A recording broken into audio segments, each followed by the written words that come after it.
on a bit of a cruise around the channels and the houses, and we'll have a look and see what's happening. Here we are. There's the wharf there.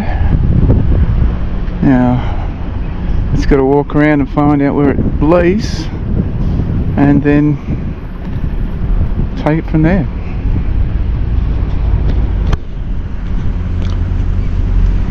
The tide's out. The water's very murky from the storms that come through from Cyclone Alfred. So you can't see any fish today. A bit murky for them.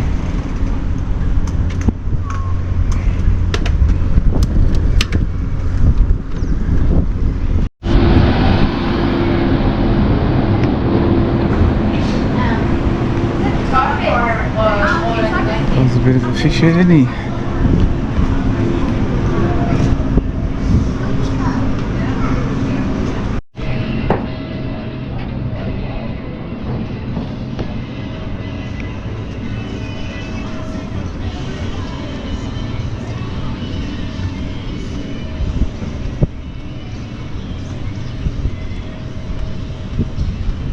I found the terminal of the cruise. Canal cruise. Just take a little bit of a walk along here in the daylight and beautiful weather.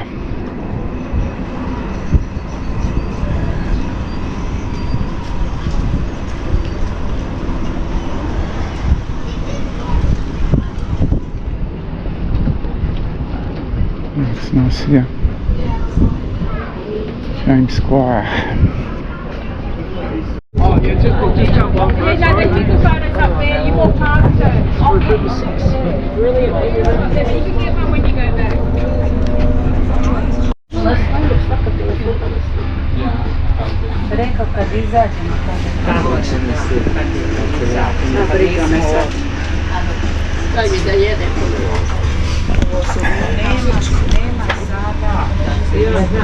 Get started, alright? So my name's Shorty, our last name's Short. That's Mrs. Shorty. She gets Sandy. So Sandy's going to do table service for drinks, and I'm just going to sort food out, and I'm going to go through the list. Everything I mentioned firstly is included, alright? So we've got prawns. You get about 14 prawns. They're a medium king, and you have to peel the buggers yourself. That's the only bad news, alright? And it doesn't come with chips. It just comes with a seafood sauce. Then we got battered fish. They do a good job with the battered fish. We tried it again yesterday. There was one left over. It's really good. It's a nice light batter on a mixed reef fish, so very good. Salmon, they'll grill that for you, so you got a crispy skin option. Grilled fish and battered fish. Then we got a beef burger, chicken burger, vegetarian burger as well. So all those are included, one each. All right. The next lot are upgrades. So we got a seafood platter for two. It's a large platter. They fill with bugs, prawns, oysters and crab. Now it is a little bit of work involved in this, obviously, because it's all fresh and you have to peel it. All right. The basket, you don't have to peel anything. It's all deep fried, ready to rock and roll. And when you're on holidays, calories don't matter. So that seafood basket might be perfect for some of you.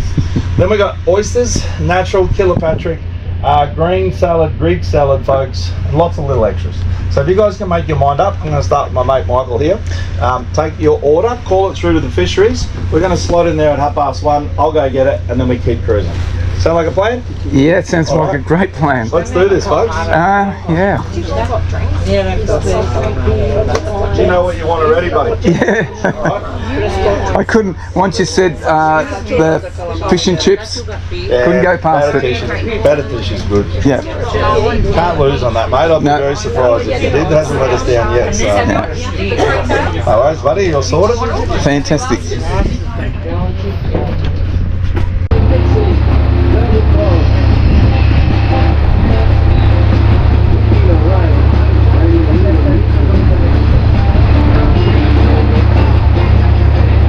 This is a lunchtime seafood canal cruise, and it takes you around all the luxurious houses on the Mooloolah River and the canals around there. It's quite extraordinary.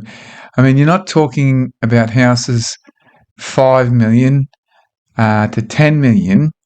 You're talking towards 20 to 25 million.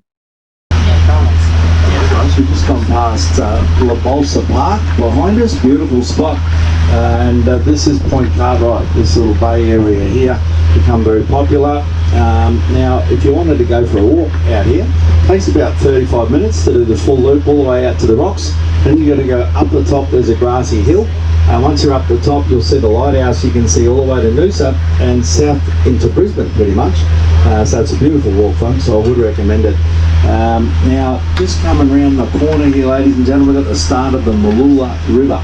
It's 41 kilometres long, goes all up the top of the Blackwall Ranges where the fresh water feeds the back end of the river system. It is all tidal.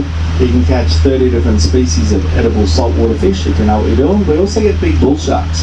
It's quite scary actually. The numbers of sharks are increased quite dramatically in the last few years since they put a ban on killing sharks, the bull sharks particularly. They actually breed in the rivers every October. All of that pregnant females will come in from the ocean. They'll have up to 50 pups at a time, or can do up to 50, and they live in the river for the first 4 years or so until they're sexually mature and make their way back out in the ocean. So population of bull sharks is unbelievable. Now in front of me, guys, we've got the high rises. That's all that Maroochydore area, the high rise paths. We've got Mount Ninderry is the first one we can see. Mount Kurura and then Mount Coolum is the big ones out here as well. I just go a little bit further. The dredge is back, the dreaded dredge. We've got a sandbar that's built up in the river mouth that every 3 months they come back, dredge for 3 months, they'll have 3 months off and do the whole thing again. So this dredge hooks up to this pipe and it pumps the sand back through this water over here, and there's an excavator on the beach and it directs the sand and water depending where they want it at the time. So that's how that process works. You can see the waves breaking out in front here as well. So that sandbar's gotten worse, particularly since the cyclones come through, all that big swell. Just pumped a lot of sand right smack bang in the river mouth. So we're going to turn around here, ladies and gentlemen, and as I said, we've got a rendezvous to pick up your seafood in 10 minutes time.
There's a lot of wealth on water around here. A lot of what, sorry? A lot of wealth on water. Yeah, a lot of workboats here, but not, yeah. Well, Well's further up. Although the tuna guys make a good bit of money.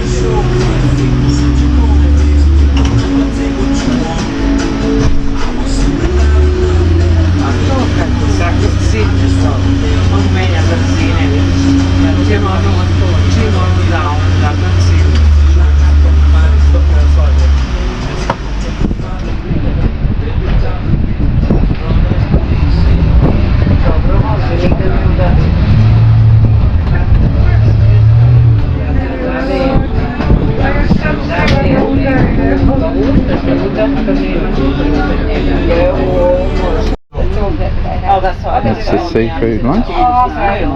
Chips. Yeah, what do you want more out there or something? And a Corona beer. No, that's fine. That's all right. Those boats. Some rivers out there. Oh, goodness me. Have a look at that.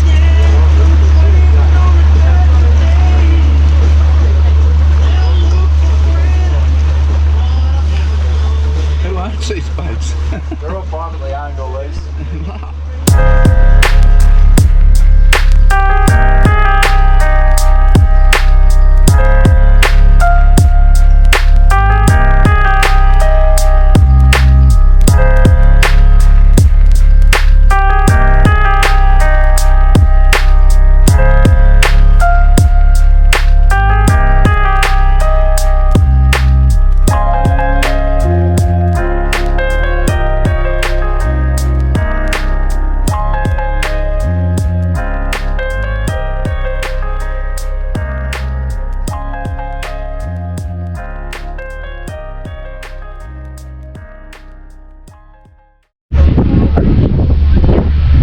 Which is quite crazy. The previous record was 12 million. He's one of Queensland's richest men. It's $27 million. 27.3. Can't forget the point 3.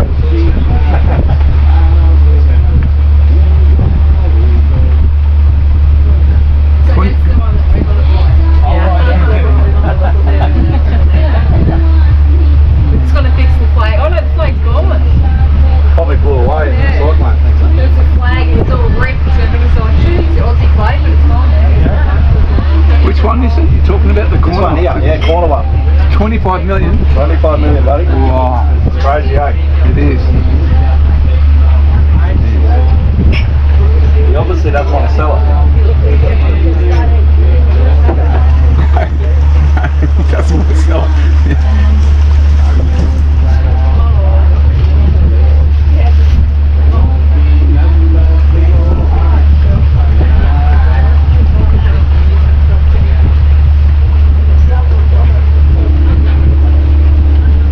This is ridiculous.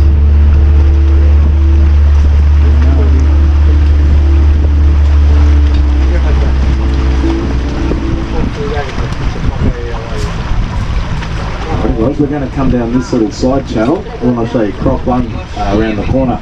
But this big house getting built on my 11 o'clock spot, this one. These guys, last year there was an old Italian low set on this spot, but they got termites throughout the whole place. So they got excited. They got to knock the old place down and rebuild. What a tremendous job they've done, seriously. The transformation is unbelievable. But when they dug out the foundation, there's a 50-foot deep bunker underground that'll house a 15-bay garage internally. We'll have 2 turntables attached to it. They drive the car in, press a button, automatically turns around. They'll also have a games room and a gymnasium before you get to level 1. When you look at level 1, it's not too shabby either. So I reckon this would have to be one of the best weekenders I've ever seen. So these guys are based at the Gold Coast and come up most weekends. So quite amazing that. Stonehenge was done block by block. It took them about 3 months to do that. So quite incredible. Alright, just coming around the corner here, ladies and gentlemen, we've got the Australia Zoo boat, Croc 1. Steve Irwin's old boat. And it's the next one on our port side after this one here. You'll see the logo with Croc 1, quite distinct with the crocodile's head as well. So here she comes. This is Croc 1, ladies and gentlemen. So Steve filmed all of the Animal Planet series on board. He did all the Discovery Channel documentaries on board Croc 1 as well. They also filmed 169 episodes of The Crocodile Hunter. All the shows he did with Bindi and his daughter were all filmed on board this boat too. But sadly, his very last documentary, guys, was also filmed on board. It was called Ocean's Deadliest, and that's the famous Stingray incident where Steve literally passed away just off the back deck of Croc 1. I was pretty fortunate. I got to work for the Irwins. I was started 3 months after he passed, so I never got to meet Steve, which is such a shame because I loved his passion and enthusiasm for all things wildlife. But he had a dream to do the whale watching, so Terry bought whale one when he passed. We called it Steve's whale one. I was on board that full time, and every now and again I got to do trips on Croc one too, so they were excellent to work for. I had a good time with them. This is their house in behind it, guys. They lived here right up until the early 2000s. Now this is when Steve's popularity peaked, and the paparazzi was so bad at the worst point that they literally couldn't come outside without getting photographed. So it all become too much. In 2003, they left here. They built a big Queenslander right in the middle of the zoo. That's where Mum still lives with young Robert. Biddy's got her own family. She's all grown up, which is fantastic. So they still own this house. This is still their home. Still own the boat, obviously. Terry's very sentimental, and I can't imagine her selling either. She's got memories of Steve and Bindi when she was a little girl living here. And then they do a family trip every year on Croc One. They'll go to Lady Elliot Island, which is just off Bundaberg pretty much. They'll go diving and snorkeling for 3 weeks, and that's their annual holiday, so they use Croc One for that. Otherwise it doesn't get a lot of use, folks. It is about to go on a 6-week expedition up the west coast of Gari. It used to be called Fraser, of course. No longer do we refer to it as that because of the nature of how that all unfolded. But they're going to study manta rays for 6 weeks. It's the University of Queensland, at least, which is pretty exciting because it's the first time it would have been used as a research boat since Steve passed. So there we go, folks. Crocs rule on the back. The logo on the bow, Bindi helped design that. She drew the crocodile's head. So that's her own little bit of creativity. So if you've ever been out the zoo and seen when they feed the crocs, well, they caught them on board this boat. They actually used to land a Robertson helicopter on the top deck. So the rails come down, fold off, and the rubber ducky takes down. That's why they've got those 4 stainless poles downstairs. That's to reinforce the roof.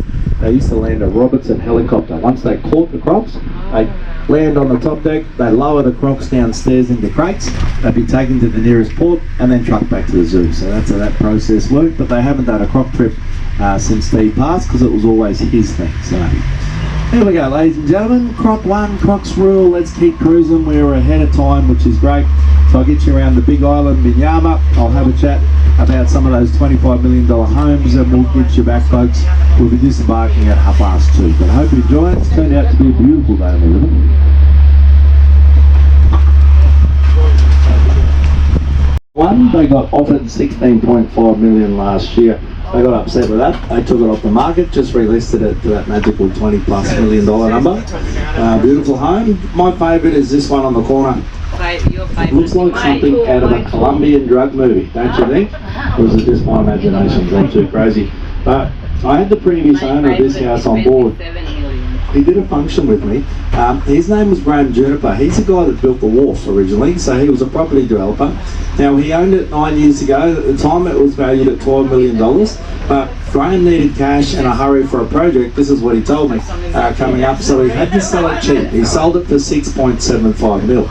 Now, the guy that bought it now has it listed at $24.5 million. And it's the guy from the software program Norton.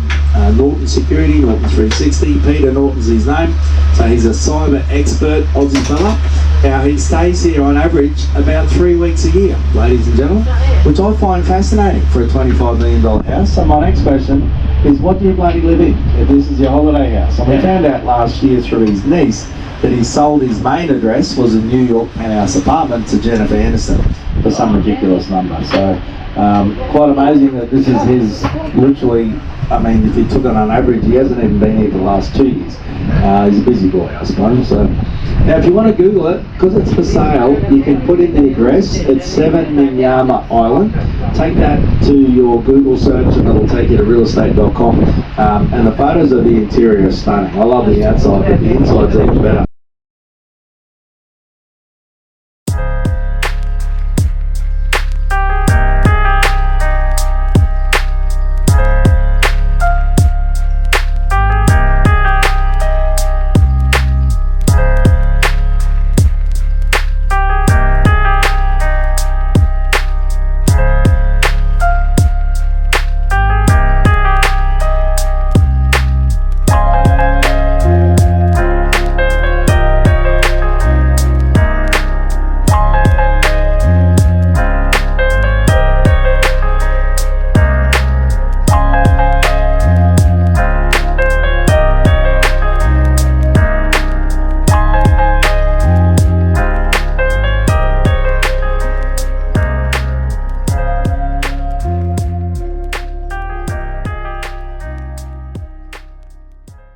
interesting, this White House we're about to go past, I had this couple on board, it was about 6 months ago, and they told me, we bought the house by accident, which I thought was interesting to say. I've had accidents, but not worth $6 or $8 million.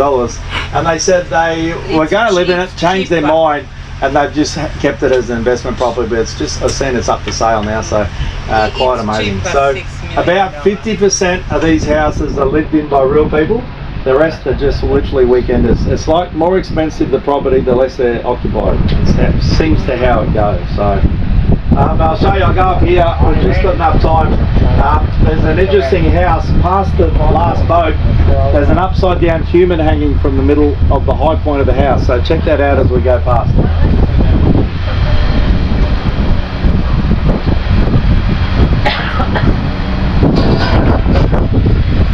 It's nice, that's it.